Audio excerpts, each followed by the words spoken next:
A Rainha do Inoto, Emília Freitas, parte 6.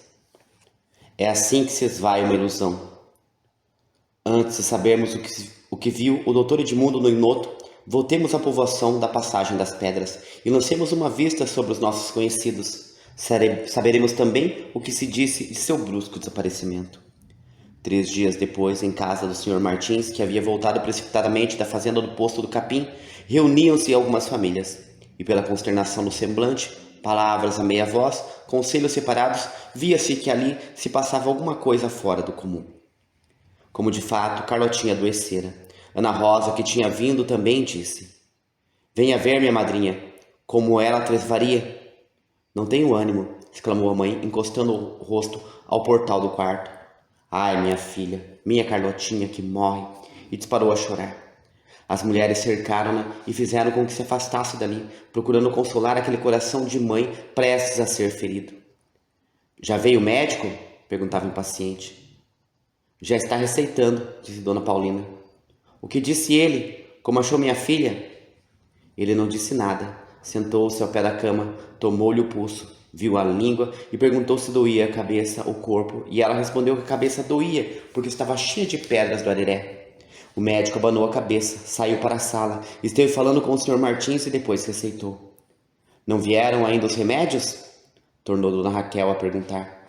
"Não há tempo", responderam. Foram buscar no Aracati e 2 léguas custam a andar.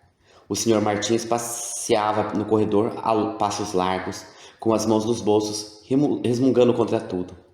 Dona Sofia apareceu na porta do quarto da doente, tendo marcadas entre os dedos as folhas de um livro de oração. "Como o médico achou a Carlotinha, Sr. Martins?" "Muito mal, Dona Sofia. Diz que a febre afetou muito ao cérebro, mas se ela suasse com os remédios que mandei vir e dormisse com a primeira dose de morfina, que melhorava e seria salva." Com efeito, ela tomou os remédios, suou e adormeceu. Deixamo-la embalada em seu sono pelo cici das rezas de Dona Paulina e de Dona Sofia, e vamos tomar conhecimento com a causa da enfermidade. No dia seguinte, aquele em que ela esteve com as filhas de Dona Matilde em casa de Ana Rosa, a triste menina estava encostada a um tronco defronte do umbral, entretida em ver os pombos, uns brancos, outros cinzentos, entrarem para sua casinha de madeira com diversos andares. A tarde estava mais calma. Ela apanhou um mal-querer e começou a desfolhá-lo com superstição. Queria ler o seu destino nas folhinhas, ou pétalas amarelas da flor silvestre, e dizia em uma, bem me quer, na outra, mal me quer, até a última, que deu em mal, segundo a experiência, não era amada. Olhou para elas espalhadas no chão e ficou pensando. Naquele momento aproximou-se Teresa, entregou-lhe a carta e disse: "Veio outra para o senhor." "Quem trouxe?" perguntou Carlotinha. "Foi seu Eduardo Gama", disse a mulata. "Ele está aí com o seu bom do poço. Eu vi conversar umas coisas que fiquei me benzendo. Quem o havia de pensar, um moço tão bonito? Mas o que foi que disseram?" "Sei lá, senhorinha. Estavam dizendo que seu doutor Edmundo ficou doido. Fugiu de noite para amanhecer hoje e ainda não se achou. O senhor diz que é mentira, porque na carta que recebeu vem uma despedida. Seu bom do poço diz que é verdade, porque houve quem encontrasse à meia-noite um sujeito com um selim na cabeça. E como ele gostava de andar a cavalo, era ele. O buão sempre há de dizer asneiras. Que disparate! Vai, Teresa, ouvir mais o que se diz na sala. Põe-te atrás da porta do corredor." "E a senhorinha não vai falar com os moços?" "Não. Se minha mãe me procurar, diz que estou com dor de cabeça, que não posso ir." "E a senhorinha está mesmo?" perguntou Teresa assustada. "Quer que eu vou fazer um chá?" "Não quero nada. Vai." Teresa saiu e Carlotinha tirou do bolso do vestido a carta que tinha recebido. "Será dele?" pensava ela, sem reparar para a letra do sobrescrito, pois tinha naquela hora a vista turva. Rasgou o envelope e olhou apressadamente para a assinatura. Empalideceu. Era de Henriqueta.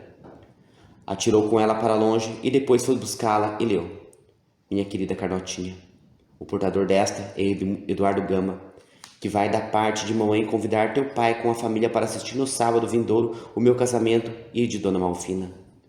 Te fiz esta cartinha para que não faltes e também para dizer-te quem era o tal doutorzinho que estava aqui a enganar a todos com cara de santo. Dizem por toda parte que ele enlouqueceu e fugiu, que já estava maluco há muitos meses, desde que aqui chegou. Mas a verdade é outra. Houve quem o visse às 10 horas da noite sair da mata com um caçador de onças e uma mulher, e se dirigirem todos três para o lado do Areré. Sabes quem é o caçador de onças? Um salteador disfarçado. Ele provavelmente foi fazer parte da quadrilha. Olha, não faltes da festa, que há de ser pomposa. Aceita muitos beijos e abraços de tua amiga do coração, Henriqueta. Carlotinha viu anoitecer de repente. Fraquearam-se-lhe as pernas e faltou-lhe o chão. Amparou-se ao tronco da cajazeira e deixou passar a vertigem que lhe punha o mundo à roda. Depois sentiu vontade de chorar, mas um entalo na garganta parecia impedir que as lágrimas passassem para os olhos. Não raciocinou sobre o que se dizia do Dr. Edmundo. Sua alma concentrou-se na ideia de ver o mundo de seus sonhos desmoronando. Num instante, a doce ilusão da aurora de sua vida feita um montão de cinzas. Atirou-se a passear entre as árvores, com passos desiguais e apressados, parando de repente, seguindo agitada, umas vezes lentamente, sem consciência do que fazia, só com a alma dominada por uma ideia que lhe repetia incessante: acabou. Então viu o rebanho das ovelhas brancas que vinham chegando à porta do retiro. Abraçou pelo pescoço seu cordeiro predileto e chorou num soluço amargo, como o desengano que é o fel da vida. Aproximou-se o pastor e ela recolheu-se à casa. Estava com febre. É assim que se esvai uma ilusão. 28. Uma sessão da maçonaria das mulheres no salão do nevoeiro.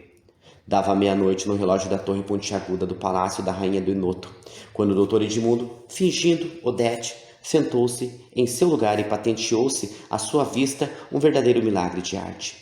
As paredes do salão imitavam perfeitamente as tramas ou nevoeiros que cercam um navio no alto mar.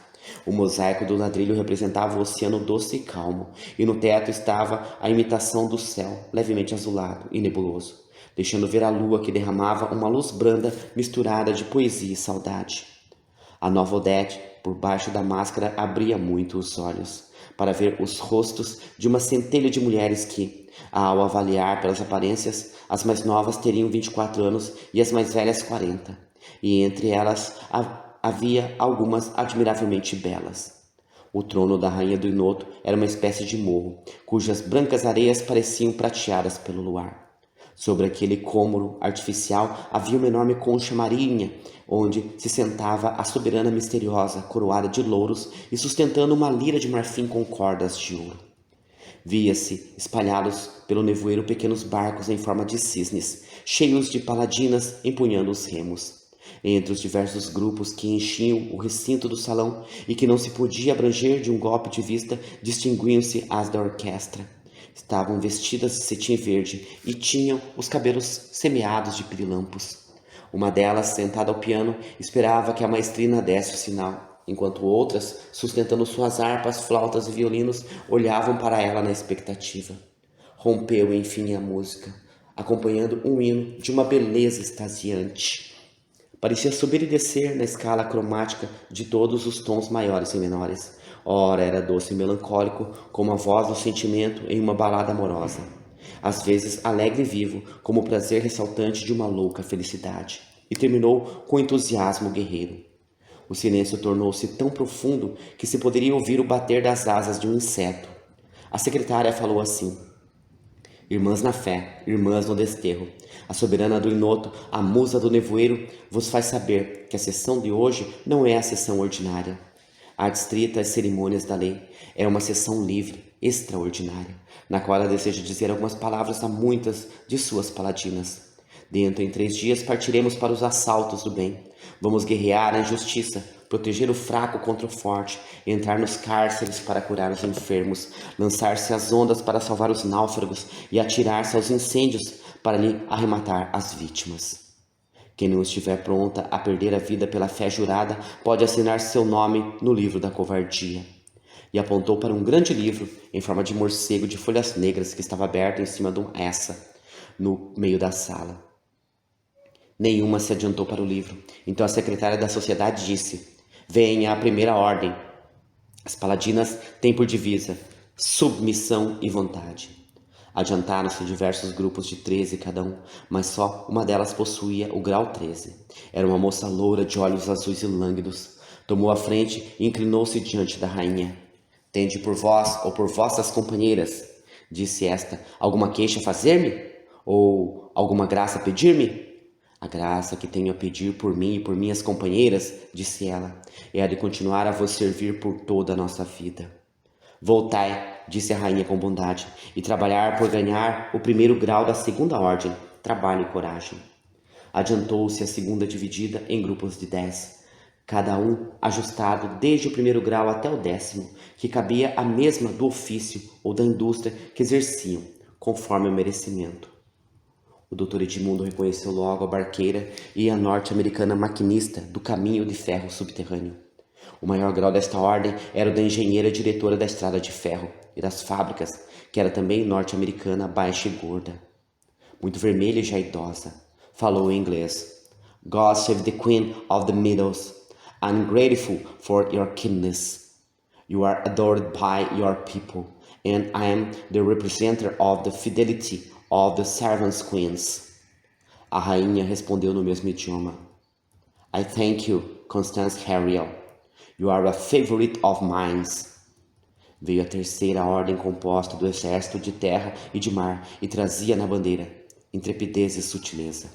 À frente de uma divisão estava a generalíssima Marta Vieira, aquela bela moça de quem falou Probo em sua narração.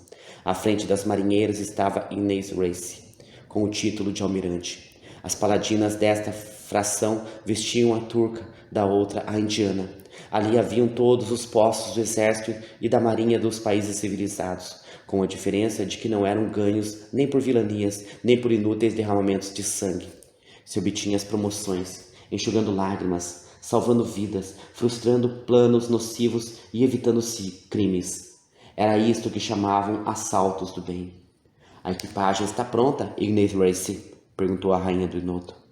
Para seguir amanhã, agora mesmo, se ordenar, vossa bondade, respondeu Inês Race. Apresentou-se a quarta ordem com a divisa Luz e Prudência. Eram as amadoras das letras e das belas artes que traziam à frente a maestrina Angelina Dulce. Esta inclinou-se diante da rainha, que lhe disse comovida e terna. Vinde, quero interrogar-vos sobre o vosso conservatório. Dizei-me quais são as escolas mais seguidas por vossas alunas. Para o canto, a italiana, que é a senhora da melodia. Para a execução, na parte instrumental, estudam harmonia nos maestros alemães e também franceses. Chamai uma de vossas alunas, quero interrogá-la. Angelina Dulce fez um aceno e aproximou-se de uma moça muito franzina, morena e de fisionomia vulgar. Os seus modos acanhados e vista baixa lhe davam um ar de colegial de mosteiro ou casa de caridade. É a mais adiantada? Perguntou a rainha. Foi uma vaidade minha, desculpai. Quis que vossa bondade arguisse a mais atrasada, pois já as conhece todas no canto e na execução. Boa ideia. Vamos, Otília. Quais são os maestros mais notáveis da antiga escola italiana? Cimarosa, Cherubini, Rossini, Donizete, Bellini e Verdi, respondeu Otília, sem erguer a vista. E da escola alemã, quais são os vultos de que ela se orgulha? Mozart, Haydn, Hasse, Handel, Weber e muitos outros que ainda não estudei. Basta, menina, estou satisfeita, disse a rainha do Inoto. A música é uma coisa divina. Remonta à criação do mundo, e dizem que nela sucede como na poesia e na pintura. Não há paixão nem sentimento a que não alcance a sua expressão. Ah, com que rapidez faz passar de um sentimento a outro? Para acalmar os movimentos impetuosos de um peito incendido, bastam os sons harmônicos de um instrumento. Cultivada entre os selvagens, atrai até os próprios animais. Quantas vezes suspende as dores físicas, e sua eficácia ainda chega até as afecções morais. Ela refletiu um instante com a mão pousada nas cordas da lira e dedilhou depois a música da canção, que atraiu o doutor Edmundo, alta noite pelo rio Jaguaribe. De todos os lados choveram rosas que se espalhavam no chão, desfolhadas ao meio. Quando a rainha terminou, apresentou-se um grupo de 15. Eram as pintoras, vinham de gorro e de avental, com os pincéis na mão, sem excetuar a mestra Olga de Lemos, que se aproximou e disse: Viemos representar a lista de nossos trabalhos. Quais são os vossos quadros a óleo? Perguntou a rainha do Inoto. São os retratos dos traidores do amor puro e sincero das que vão hoje entrar para o grêmio das paladinas do nevoeiro. Mande vir estes quadros e colocar nas brumas. Ouviu-se um apito e apareceu repentinamente um grupo de mulheres, também de gorro e avental, sobraçando os quadros que colocaram na parede a 1 metro de altura. Houve um sussurro geral. Tocou corneta, rufou o tambor, e ao sinal de fogo, uma oficial puxou a espada e disse: arranquem os punhais e firam os peitos inimigos. E apontou para os retratos. Reluziram lâminas de ouro, e uma fileira de paladinas com a divisa do 1º grau da primeira ordem avançaram com os punhais erguidos. Mas antes de cravá-los, muitas caíram de joelhos soluçando, e algumas desmaiavam, o que eram logo retiradas. Terminando este combate singular, soou uma cavatina surda e triste, como um dobre de finados. Figurou-se um verdadeiro eclipse na lua que iluminava o salão do nevoeiro. As trevas, de pouco a pouco, invadiram o vasto recinto e fez-se um silêncio de morte. O doutor Edmundo, no lugar de Odete, não se mexia. Ficou assombrado e tinha medo de enlouquecer. Não procurou sair dali, porque ignorava todas as saídas. Depois desconfiava de Probo e temia uma cilada. Não sabia o que fizesse para fugir ou se esconder, mas logo ouviu a voz do caçador de onças que lhe disse ao ouvido: vamos, vou conduzi-lo ao aposento que foi de Odete. Eram 4 horas da madrugada. 29. A ingratidão, uma víbora entre flores. Era quase meio-dia, quando o doutor Edmundo despertou quase sem se recordar do lugar onde estava. Esfregando os olhos ainda sonolentos, procurou coordenar as ideias. Sentia a cabeça pesada e lhe pareceu ter sonhado muito no desacordo de uma febre intensa. De pouco a pouco, foi reconhecendo seu erro e se persuadindo de seu modo de ser entre aquela gente singular. Ele correu a vista pela mobília do quarto e achou que, apesar de rica, não tinha nada de gentil nem de atraente. Não se via ali esses pequenos nadas que caracterizam o quarto de uma moça. Fitas, leques, perfumes, caixas de pó, flores, figurinhas de biscuit e muitas outras insignificâncias. Que ornatos esquisitos, disse ele consigo, fitando uma tosca cruz de madeira que se erguia da cúpula do cortinado da cama, que era de renda preta. Nos braços da mesma cruz estavam enramadas ervas e flores secas. Para onde ele lançava a vista, via disparates e extravagâncias. Então lembrou-se que estava representando Odete e que havia dormido no quarto no leito que fora de uma doida. Apressou-se em deixar aquele aposento contristador para ir ter com Probo. Não vendo o velho no palácio, desceu ao jardim e ficou passeando ao longo de uma ruazinha de murtas. O doutor Edmundo olhava pasmado para o palácio do Inoto e dizia a meia voz: não é mentira nem conto de fada. Ali está a escadaria e o pátio, tudo de mármore. A balaustrada das escadas e varandas, tudo de coral com frisos de ouro. Cada vez mais ele admirava e descobria deslumbramentos. As próprias varandas eram de prata cinzelada, onde se viam embutidas diversas figuras de pássaros e de flores, com diferentes matizes formados pelo engaste de pedras finas e preciosas. Aquele palácio era como o sol, não se podia fitá-lo por muito tempo. Nele estava o gosto artístico de um verdadeiro pintor, com os retoques de um ideal de poeta. Os jardins eram uma surpreendente maravilha. Havia neles todas as dores de cujo desabrochar Linneu compôs um relógio, de forma que eram as pétalas recendentes desses mimos da natureza que ali marcavam as horas saindo do cálice, onde estiveram em botão. Tudo quanto a botânica e a zoologia possuem de belo, de raro e de precioso. Os jardins do Inoto ostentavam bem ordenado e classificado por mão de mestre. As dependências do palácio eram uma cidade ativa pela fumaça das fábricas que trabalhavam, pelo bater do ferro nas oficinas e pela voz das crianças nas escolas. O doutor Edmundo andava perdido de admiração em admiração, aproximando-se de tudo que lhe causava curiosidade. Cansado de andar, fatigado de surpresas, parou junto a um banco de jaspe, sombreado por um jasmineiro, e sentou-se. De repente, uma mão desenlaçou os ramos de 2 roseiras e passou entre elas a figura elevada de Probo, um verdadeiro Moisés bíblico com sua longa barba branca. Há que tempo o procurava, disse ele, estendendo a mão ao doutor Edmundo e sentando-se ao seu lado. Posso falar aqui? Não há perigo? Perguntou o moço em voz baixa. Não há, estamos bem. Podemos conversar à vontade. Sobre o que disse a rainha hoje pela manhã, que estava estranhando Odete, pois que sempre àquela hora lhe vinha trazer um ramo de amores perfeitos, e não a tinha visto ainda. Devo ir logo levar-lhe o ramo? Perguntou o doutor Edmundo. Não, agora será fora do tempo. O sol já vai alto e pende para a tarde. Supôs que não acordasse tão cedo, principalmente depois de uma sessão que terminou quase às 5 horas da manhã. Ora, doutor, cuida ainda lidar com uma destas fidalgas enervadas pelos cômodos e mimos da vida? Engana-se. O título de rainha, segundo dizem, não lhe vem pelo gozo, vem pelo martírio. É um espírito de ferro inclinado, dobrando, movendo um corpo que fecha na mão como uma luva de seda. Para esta mulher não há dia nem noite, há somente a necessidade de momento.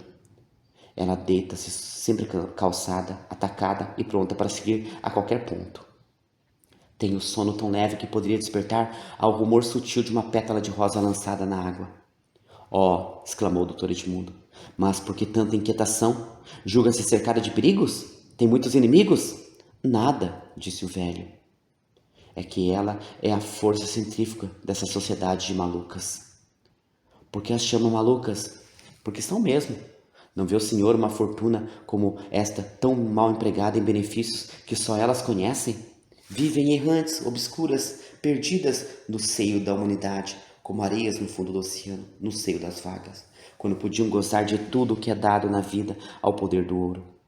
E fazer bem ao próximo não é uma virtude recomendada por Cristo? E pensa o senhor que esta maçonaria de mulheres não tem um desígnio funesto para o país? Qual, senhor Probo? Ela só tem coração e fantasias. Ai, eu cacei. Já não as denunciei à polícia por falta de provas?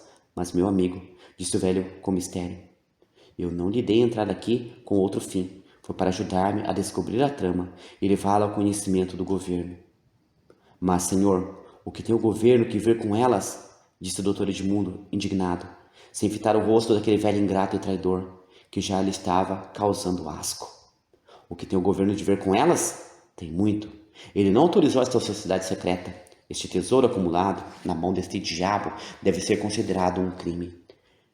Ela não podia explorar as minas da ilha e explora. Não contente com isso, funda com nomes imaginários, casas comerciais, fábricas, engenhos, centros de lavoura e grande criação de gado, de forma que tem em todas ou em quase todas as províncias do Brasil um rendimento fabuloso. E para quê? Para desperdiçar em fantasias loucas, em benefícios extravagantes, em fazer mal à propriedade alheia, pois rouba ao senhor para dar ao escravo. Que absurdo! É abolicionista. Já eu ouvi dizer que não há lei alguma de direito humano que possa escravizar um cidadão, que a condição de escravo resultou de um abuso da força contra a fraqueza e urge reagir. Tem ideias levantadas e sãs, disse o doutor Edmundo. Que sãs! Exclamou o probo exaltado. Veja, examine o que ela teve a petulância de declarar em um discurso que fez na penúltima sessão do Nevoeiro. A pena última é o recurso dos governos impotentes para regenerar o criminoso pela instrução e pelo trabalho. Bem pensado, senhor Probo. Bem pensado também incutir no ânimo dos que a rodeiam que o rei é o produto da ignorância dos povos antigos, que ainda não estavam em estado de governarem-se e formar uma república? Bravo, uma rainha republicana, como Robespierre ou como Danton, acrescentou Probo. E o senhor quer mal por isso? Não é só por isso, senhor Edmundo. É por muitas outras ideias subversivas, para não faltar-lhe mais nada do que subleva é espírita. Espírita? Mais este crime, disse o doutor Edmundo zombando. O senhor zomba porque não conhece os males que ela causa às mais santas instituições, como sejam o direito de propriedade dos senhores, a monarquia e a religião. E que faz ela para destruir essa trindade? O senhor há de ver como eu tenho visto. Olhe, aqui na ilha não há templo católico nem de religião alguma. Há somente sessões espíritas na biblioteca, onde ela possui todas as obras de Allan Kardec, de Flammarion e outros malucos como ela. Enfim, o senhor verá. Bem, disse o doutor Edmundo, estou de acordo consigo e pronto para entrar em seu plano, mas deixe tempo à minha observação e não faça nada sem comunicar-me. Está firmado, doutor. Acredito que 4 olhos veem mais do que 2. 2 cabeças acertam mais do que uma. Mas olhe que, assim como uma substância inofensiva é formada de 2 que separadas produzem a morte, um veneno e um antídoto podem salvar. O velho não compreendeu bem o sentido do pensamento do moço e, levantando-se, recomendou-lhe muita cautela em não se deixar descobrir. e de fazer toda a diligência para representar bem o papel de Odete. O doutor Edmundo pensou ainda alguns instantes em tudo o que ouvira, e vendo Probo se afastar pela alameda do jardim, disse consigo: é uma víbora entre flores. 30. São muitas as ruas da amargura, transitadas por pessoas que carregam a cruz. Às 4 horas da tarde, Probo, vendo só Odete na biblioteca, entrou e disse: vamos passear. Deve sentir desejo de ver o que na ilha merece ser visto. Naturalmente, disse o doutor. Convidei Roberta para ir conosco, a fim de não causar reparo à nossa amizade. E depois ela servirá para falar comigo, fazer as perguntas que o senhor, na qualidade de muda, não pode fazer. É certo, mas a senhora Roberta guardará o nosso segredo? Como um túmulo, doutor. E melhor para ela, que não sofre com isso. E agora? Perguntou o doutor Edmundo. Saio daqui com o senhor? Não, eu fico. Vá ao observatório, onde está a rainha do Inoto. Beije-lhe a mão e venha ter conosco no pátio. Era assim que fazia Odete para dizer que saía a passeio.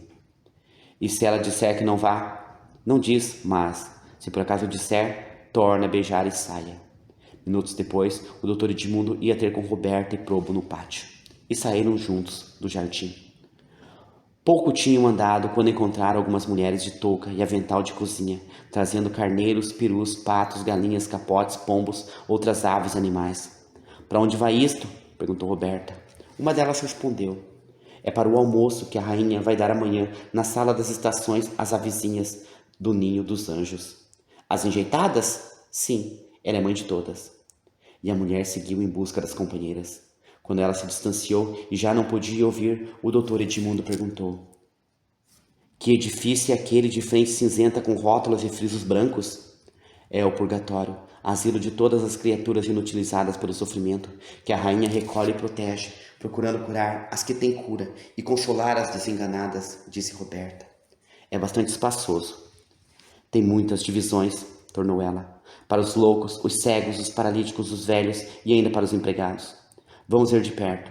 Foram, e o doutor Edmundo, com seu traje de cavalheiro e mascarado como estava, chegou à grade de uma janela e olhou para dentro da sala, onde estavam 3 doidas. Uma delas apenas o viu, aproximou-se dele com uma varinha na mão. Tire a máscara, que está conhecido, senhor Simão das Dúzias. O doutor Edmundo estremeceu. Parecia-lhe que a doida o descobrira deveras e ia pronunciar o seu nome. Ela continuou com raiva. Você pensa, seu viado garapu, seu carneiro da música do batalhão, que era aquele tempo em que acreditava nas sirigaitas, suas parceiras? Hoje eu sei. Vou perguntar à minha varinha de condão. E fazendo trejeitos com a varinha dizia: minha varinha de condão, pelo condão que Deus te deu, me disse Simão é homo ou oma. É oma. E soltou uma enorme gargalhada. O doutor Edmundo ia retirar-se da grade, desconfiado, quando gritou outra com uma voz esganiçada que lhe chamou a atenção. Ambicioso, casaste para me roubar. Anda, quero já aqui o meu ouro. Vai buscar meu gado às minhas casas, ladrão. Com voz ameaçante. Joga, bebe, pagodeia, anda, anda, ladrão. E atirou com um castiçal de ferro que se chocou contra a grade e voltou quase nos pés dela. Roberta disse: esta foi uma moça rica, já entrada na idade, que casou com um moço pobre Peralta. Ele gastou toda a fortuna da desventurada e depois abandonou-a para sempre, e ela enlouqueceu. Aquela outra da varinha? Perguntou Probo.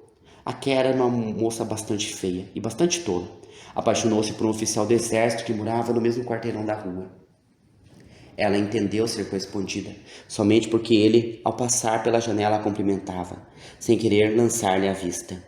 Mas quem teve a culpa foram umas moças que moravam na vizinhança e que a tomaram para o divertimento, contando-lhe mentiras que lhe davam esperanças ilusórias, excitavam-na cada vez mais a entregar-se àquela desarrazoada paixão. Aconselhavam-lhe muitas asneiras, e a pobre Eusébia apresentava-se todas as tardes à janela, ridiculamente enfeitada para ver o pretendido namorado. À noite ia conferenciar com as malévolas amigas que, com insinuações perversas, levavam-na a dar espetáculo às suas visitas. Eusébia passava pelo ser mais desfrutável do mundo, e quando se retirava, as tais amigas faziam dela, diante de quem quer que fosse, zombarias desumanas. A rainha do Inoto diz que muitas vezes presenciou essas cenas revoltantes e previu o resultado. A pobre moça tinha o juízo fraco e o corpo também, porque a mãe era viúva de poucos recursos. Foi se impressionando e enlouqueceu. Eis a história desta infeliz. Mas não dissestes o nome das moças que concorreram para a loucura de Eusébia, disse Probo. Apenas sei que são filhas de uma viúva, Matilde de Moura. Já sei, são aquelas a quem a rainha do Inoto mandou de presente de anos uma garrafa de juízo e um manual de civilidade. O doutor Edmundo disse consigo. Bem supunha eu de onde viera o castigo para aquelas levianas, e Deus queira que Eusébia seja a sua última vítima. A terceira louca impressionava mais ainda. Era moça e muito bonita, mas tão magra e tão pálida que metia dó. O olhar triste e profundo tornava-se de repente espantado. Ela estava de pé, embalando uma rede, onde deitara um travesseiro enfaixado como criança recém-nascida, e depois caiu de joelhos diante dela, bradando. Perdão, perdão, minha querida filhinha, para a tua desgraçada mãe. E caía em pranto, soluçando alto com o rosto entre as mãos. Depois erguia a cabeça, olhava em roda e dizia zangada. Vão embora, senhores policiais. Eu não matei minha filha. Eu matei Sabina mesma. Já morri, estou morta. Querem me levar para a cadeia? Vão buscar um caixão. Digam ao padre que traga água benta para afugentar os demônios. Eu estou condenada. Caí outra vez de joelhos pedindo perdão e chorando. Há crime que os códigos condenam e Deus absolve, porque vê mais longe de onde começou ele. Que bela rapariga e que loucura esquisita! Está magra assim de jejuar e rezar. Diz que é para resgatar a alma condenada de Sabina, como ela costuma a chamar-se a si mesma. E cometeu mesmo algum crime? Cometeu, afirmou o empregado do asilo. Era filha de um vaqueiro de uma fazenda pertencente a uma velha viúva e rica nos sertões do Ceará. O pai de Sabina tanto tinha de reto, de honrado, como de brusco e colérico, para quem não andasse direito com ele. Era uma fera. A filha, muito bonita e muito requestada, era quem mais sofria os arrancos do gênio dele. A velha, dona da fazenda, que não tinha filhos nem pessoa que lhe administrasse os bens, pôs como administrador um moço muito ativo e bem apessoado, mas de origem tão nobre como a filha do vaqueiro. Ambicioso e despido de escrúpulos, calculou com a riqueza da velha e com o amor da moça. No dia em que ele se casava com a dona da fazenda, a filha do vaqueiro, em casa de uma tia e madrinha para onde se tinha retirado, dava à luz a uma criança que matou e sacudiu presa a uma pedra ao fundo de um poço. O pai veio buscá-la nessa mesma noite e encontrou-a louca, mas o segredo ficou entre tia e ela, cujos dizeres eram tomados por todos como disparates da loucura. Coitada, disse Roberta. Agora a senhora faz-nos o favor de mostrar alguns loucos. Basta 2 ou 3, é somente para termos uma amostra do que vai pelo mundo. Vou-lhes mostrar os 2 mais calmos, os furiosos. Só o guarda Sansão tem a chave de seus aposentos. A mulher conduziu-os a uma salinha, cujas janelas não tinham grade, eram de vidraça. Na parede fronteira estava armado um altar extravagante enfeitado, e junto um moço muito pálido e muito magro, também ridiculamente paramentado, e fingia a cerimônia da missa. De repente soltou uma risada, sacudiu com a colcha que lhe servia de capa, com a fita que lhe servia de estola, e saiu dançando uma valsa, e dizendo: Não sou padre, não sou nada, sou secular como os outros. Nestas cambalhotas, derrubou uma prancheta que estava no meio da sala, com uma carta geográfica estendida em cima. O senhor foi mandado para roubar minha glória, senhor Padreco, acudiu um velho de nariz adunco e cabeleira branca e anelada em roda da calva. Desculpe, desculpe, disse o suposto padre com brandura. Está desculpado, disse o velho bonacheirão com uma risada. Venha de lá um abraço, camarada. E os 2 doidos se abraçavam satisfeitos. Todos os dias esta mesma cena se repete muitas vezes, disse a mulher. Porque aquele velho tão alegre ficou louco? Perguntou Probo. Por causa de uma injustiça, respondeu ela. Este pobre homem era piloto. Gastou a mocidade em estudar a geografia física do país e depois empreendeu levantar a carta de sua província natal. E o fez como nenhum outro antes dele. Mas, como tinha muita pobreza e pouco valimento, a sua carta foi rejeitada pelo Conselho Geral de Instrução Pública do Rio de Janeiro. E outro, que tinha pouca pobreza e muito valimento, copiou-lhe a carta, apresentando ao conselho, e ela foi aprovada. O velho pacífico começou por andar pelas ruas da cidade com sua carta enrolada debaixo do braço, contando a todos a troça que lhe fizeram. A ideia não lhe saiu mais da cabeça. É maníaco, quer por força fazer valer o mérito de sua carta. Espera ainda uma reparação do mal que lhe fizeram e leva dias inteiros a teimar com o ex-seminarista sobre a glória que há de cercar o seu nome quando lhe fizerem justiça. E o outro, o ex-seminarista? Perguntou Roberta. Qual foi a causa de sua loucura? Pobre moço, exclamou a empregada do asilo com tristeza. Era digno de melhor sorte, mas nasceu condenado. Foi vítima do fanatismo, da ganância ou não sei de que outra ambição dos pais. Como sabe, no interior do Ceará, o sonho dourado do fazendeiro ou do agricultor é ter um filho padre que nobilite a família. Alguns são levados pela ambição, dizem que o padre ganha muito dinheiro sem trabalhar. Outros vão atrás das honras que lhes vêm daí. E as mães são levadas a este tentamento pelo fanatismo religioso. Julgam que ter na família um ordenado é possuir uma espécie de santo que a santifica também. De sorte que ninguém consulta a inclinação do menino, quando se diz, este vai ser padre, não tem para onde apelar. A pobre criança, sem ideia alguma da vida, curva a cabeça, resignada, e faz coro com as vozes dos pais. Vou ser padre. E entra para o seminário.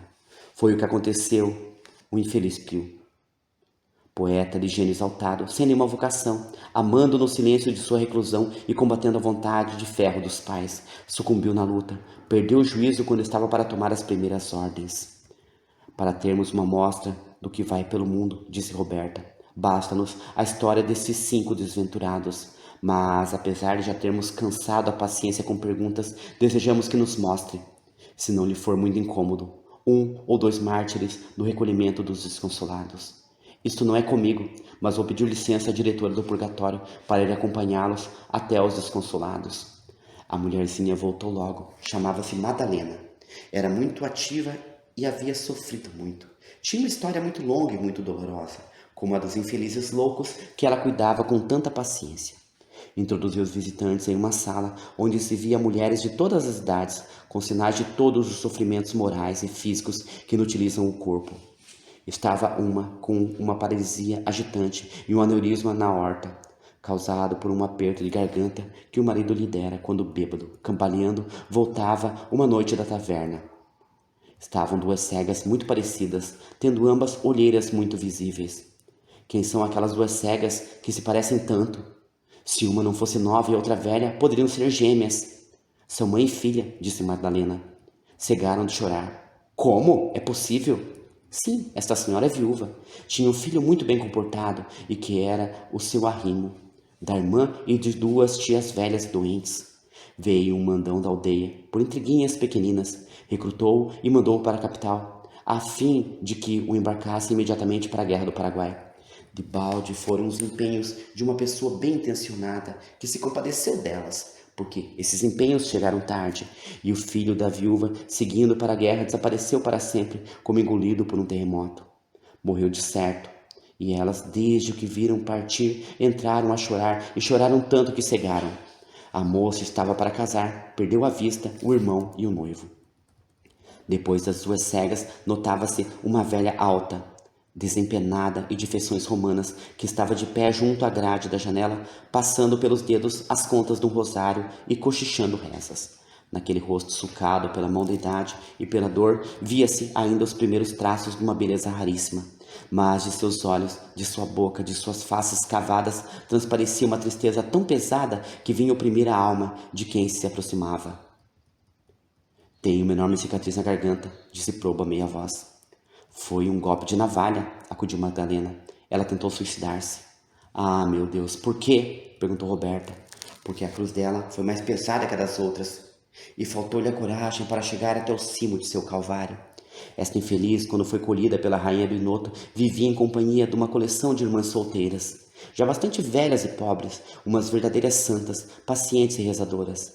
Em idades tão avançadas, eram elas tão ingênuas como uma criança. Presume-se que Flávia fosse tão boa como suas irmãs, posto que tivesse casado com um malvado. O marido de Flávia, pouco tempo depois de casado, foi fazer uma viagem e não voltou. Ela soube que ele vivia com outra mulher, lá para os sertões do Piauí, e continuou a esperá-lo, vivendo só na casinha em que ele a tinha deixado. Uma tarde, ao pôr do sol, ela o viu entrar, empunhando uma faca, e cravou-lhe de um lado. A pobrezinha caiu banhada em sangue, e ele, julgando-a morta, fugiu para casar com a outra. Mas enganou-se. Ela escapou, estando para dar à luz a primeira filha. Esta, em consequência da grande quantidade de sangue que perdeu a mãe, nasceu paralítica e idiota. Ali está sentada naquela rede, sem se poder erguer já há 36 anos. É uma vítima da perversidade de seu próprio pai. E Madalena apontava para uma moça muito alva e pálida, com os cabelos cortados, que se embalava na rede, puxando por um cordão preso a grade da janela onde estava Flávia. Ela tinha as pernas cruzadas dentro da rede e olhava para os visitantes com um riso tolo, misturado de palavras sem nexo. Basta, senhora Magdalena, disse Roberta. Já podemos afirmar que as ruas da amargura são muitas por onde transitam pessoas carregando a cruz. Continua.